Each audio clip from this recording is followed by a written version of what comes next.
Bonjour, c'est Didier Gustin, je suis sur Le Mensuel.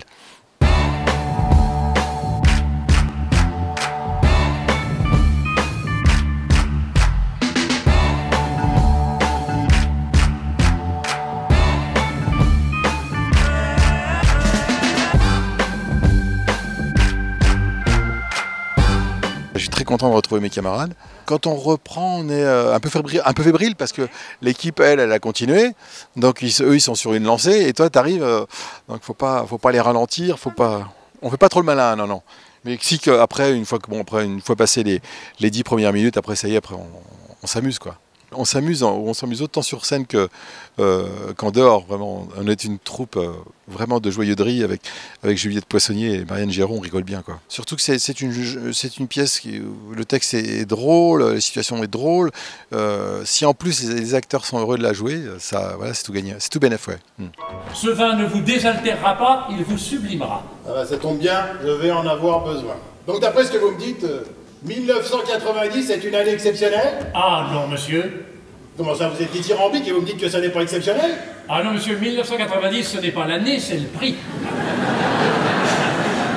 Vous n'allez pas dire que c'est de ma faute? Non, bien sûr que non, madame, c'est de la mienne, je vous prie de m'excuser. Quel casse-couille. Pardon?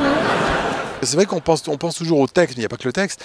Il y a tous les déplacements, et puis finalement on s'aperçoit aussi, parce qu'on joue avec les autres, donc il y a les déplacements des autres, et il y a des regards, c'est plus compliqué, c'est-à-dire le texte c'est la base, et après il y a les déplacements, et ensuite il y a les choses qu'on rajoute qui font marrer, quoi. Ouais. Les doigts dans le nez, non, oui, non, mais j'ai pas trop de soucis de mémoire, heureusement, ça va. Non, j'ai pas trop de soucis. Et pour moi, c'est que de la joie, quoi. Pourriez-vous m'indiquer les sanitaires? Je voudrais mettre un peu de poudre. Ça ne changera pas grand-chose, madame. Alors c'est pas un groupe, chérie, c'est le sommelier, mon poussin. Ah, s'il te plaît, arrête de m'appeler mon poussin, là, ça craint. Décidément, monsieur n'a pas de chance avec les volatiles. Il faut savoir aussi que Patrick Sébastien, il a toujours tout écrit, tous ses spectacles, il a tout écrit, et il a écrit des spectacles merveilleux, hein, vraiment, moi j'en ai vu des trucs, enfin, il y a 20 ans de ça, il avait fait des spectacles absolument somptueux, quoi, et hyper bien écrit, fin, sensible, et voilà, puis on le connaît plus au Grand Cabaret, ou oh putain c'est génial, que son travail d'auteur, c'est sûr.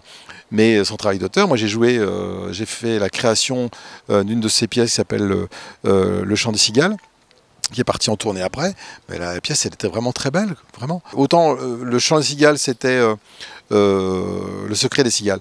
Le Secret des Cigales, c'était une imitation, entre guillemets, de Pagnol. Là, on est dans une imitation de Philippe Chevalier, qui est en train de faire l'andouille derrière. Une imitation de Guitry, voilà. Votre épouse, elle se doute de quelque chose? Oh non, elle est bien trop naïve pour ça. Ah, vous avez failli dire idiote, monsieur. Pas du tout. Ah si, vous avez failli dire idiote. Je pense même que un peu conne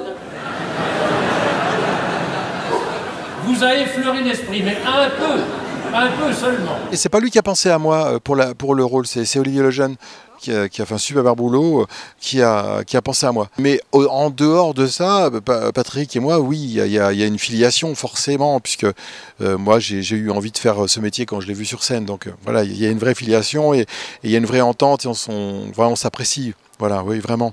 Moi j'aime beaucoup ce monsieur, voilà, il a fait des spectacles magnifiques à la télévision, il a fait des choses extraordinaires. Là, maintenant, il continue au théâtre. Moi, j'ai beaucoup d'admiration pour lui. C'est un bourreau de travail. Il abat du boulot. Cette pièce-là, je crois qu'il a dû l'écrire en une semaine ou maximum. Voilà, c'est ça la vérité. C'est mes chers Gaulois réfractaires au changement, chers cons et patriotes, il faut bien qu'on vous raquette d'une manière ou d'une autre.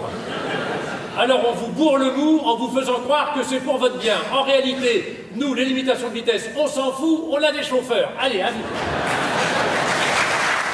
Pour mon seul en scène que je joue, alors, des fois c'est avec 4 musiciens, des fois c'est avec un iPad, mais toujours avec le même plaisir. Moi, je m'éclate. J'adore en fait passer justement du théâtre au one man, du one man à d'autres trucs, mes autres projets.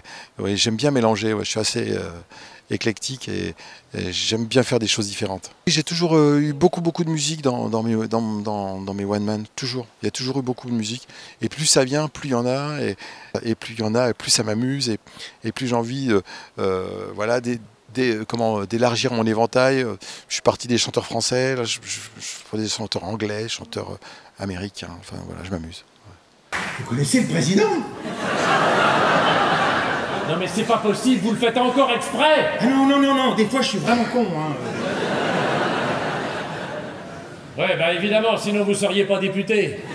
C'est vrai que le one-man show, c'est plus difficile, c'est plus... Enfin, en tout cas dans le genre de théâtre que j'ai choisi, qui est un théâtre plutôt récréatif, de boulevard. Maintenant j'imagine que quand on joue le Roi Lear, c'est très difficile. Voilà, donc la pression n'est pas la même. Là, on fait de la récréation avec un bon texte, avec une bonne tenue, mais ça reste quand même une récréation. Quand je fais le one-man show, je suis seul. Voilà, je tiens le truc du début à la fin pendant 1h30. Là, on est plusieurs, donc c'est beaucoup plus facile entre guillemets pour moi. Chaque soir au théâtre, on peut s'amuser à jouer différemment. Donc la liberté, elle est là, elle est dans le jeu. Elle n'est pas tellement dans le texte, parce que moi je suis pour respecter le texte et pas partir par la fenêtre, sauf si ça peut arriver. Hier, par exemple, on a eu un fou rire, parce que ça fait longtemps qu'on ne s'était pas vu, qu'on n'avait pas joué ensemble, donc il y a eu un fou rire, mais c'est un fou rire naturel, ce n'est pas des fous rires qui sont rajoutés ou qu'on fait tous les soirs. Voilà, ça arrive quand ça arrive. Ce sont des accidents, mais en général, il n'y a pas de fou rire.